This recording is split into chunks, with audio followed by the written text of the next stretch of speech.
با اقدام کمیته اجرایی حزب خلقی دموکراتیک تاجیکستان در ناحیه واسع روزهای استراحتی هفته در دهات بنام رودکی ناحیه واسع در شفت شهرهای واسع خوالنگ حشرهای دستجمعانه گذرانده شده. شفت را از پرتو لاحقه و سیلاب‌ها تازه کرده شدند.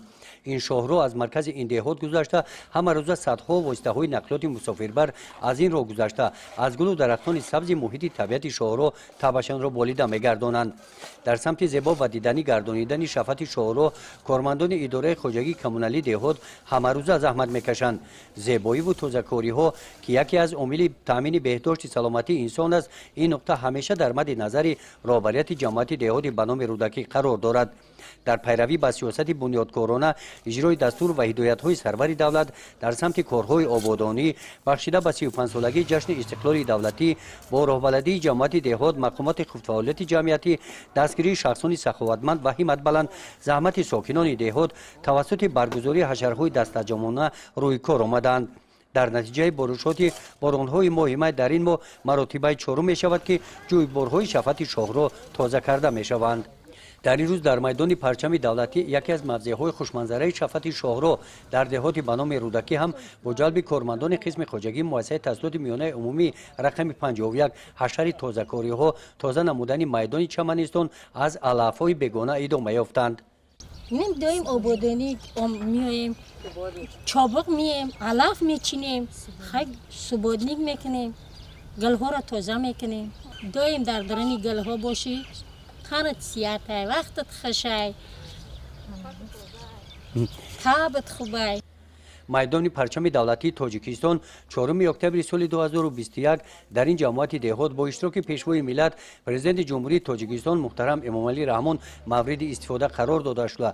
از همان وقت تا این جانب مکان و سیاحت ساکنان و مهمانان گشته است. سالهای پیشکت شور زمین بود.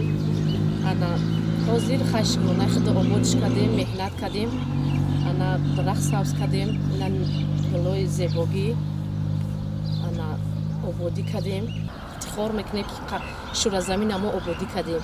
در میدان پرچم دولتی پرورش گل‌های گوناگون برای مانده شدن. در این قطار گل زورین که پرورش می‌یابد رنگ جالب و بوی فورم داشته آن را از دیگر منطقه به اینجا آوردند. برای پرورش و نگاهبین و با اقلیم مطابق نمودن گل‌ها اینجا سرپرستان شرایط‌های خوب مهیا نمودند. دو نمود گل، گل‌های صدبرگ گلم، زرینکا گل، تولپان داشتیم. درخت‌های همیشه سبز. زیاده 2000 چند 2044 دونه هم پرورشش نمی پرورشوزی نمی همه سبز شده گیاه او میتیم گلوی که چاله میشوند هم یورا میکنیم ای سر نو توزه میکنیم باغ رو 16 نفر کارگر دارم همگی در همی باغ رودکی و پرچم 25 نفره. در موسم امسال طبق اطلاع رهبریت با درخواست ساکنان گلپروران مقدار این نمود گل را به 20,000 بیخ نهال رسانیدند و طبق نقشه آبادانی و کبوتزارکنی دهات به نام رودکی در شفت شاغرا شنانیده می شوند. گزارش خواجه نظریف خدای نظر ظهروف از ناحیه واسع برای برنامه اطلاعاتی نوید.